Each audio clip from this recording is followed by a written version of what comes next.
Hello guys, Marhay na Aldaw, welcome back again sa aking vlog.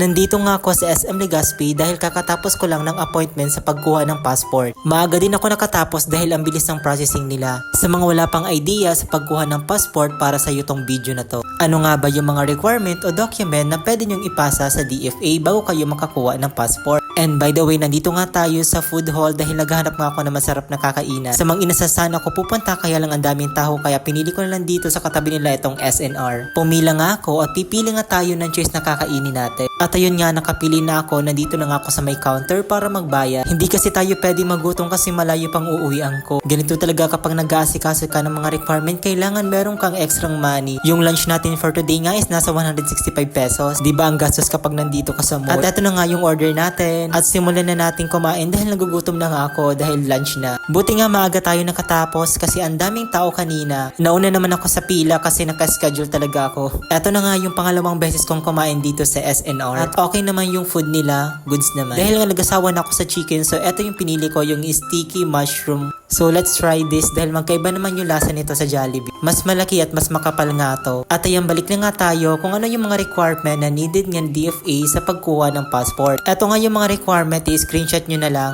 Bago nga kayo magpasa ng mga requirements sa document, make it sure na naka-online appointment kayo. At meron kayong schedule sa mismong araw na pupunta. At eto nga yung link at pwede nga itong hanapin nyo sa Google search. At lalabas din naman yan, may makikita kayo dyan na schedule of appointment. At kung okay na nga, may makikita kayo dyan sa labas na start individual appointment or grupo. Kung ikaw naman mismo yung kukuha ng passport, is ilagay nyo na lang yung start individual. So kung grupo nga kayo na kukuha ng passport, then yun ang i-click mo at make it sure na nakacheck yung box bago kayo mag-start. Then pagkatapos, mapupunta na nga kayo dito. So fill upan nyo lang yung mga detail na nandyan.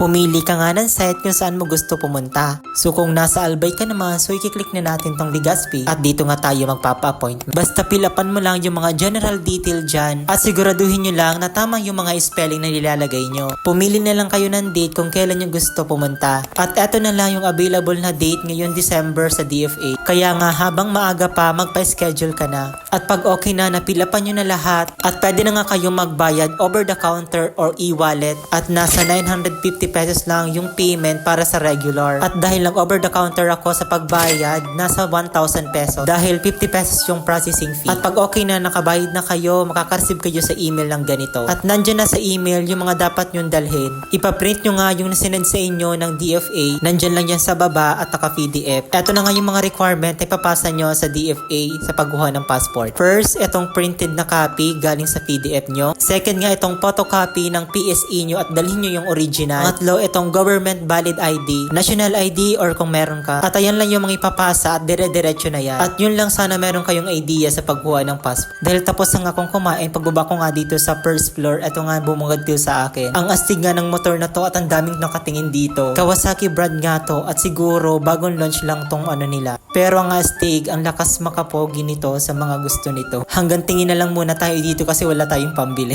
Pero grabe to ang astig, gusto ko talaga tong motor. Kawasaki versus at siguro mahal nga to. Hindi pa natin afford yung mga ganitong bagay. At yun lang, pauwi na tayo dahil paglabas ko ng SM sobrang init. At yun lang for today's video. Maraming salamat sa panunood nyo and see you on my next vlog. Bye bye, ingat kayo guys.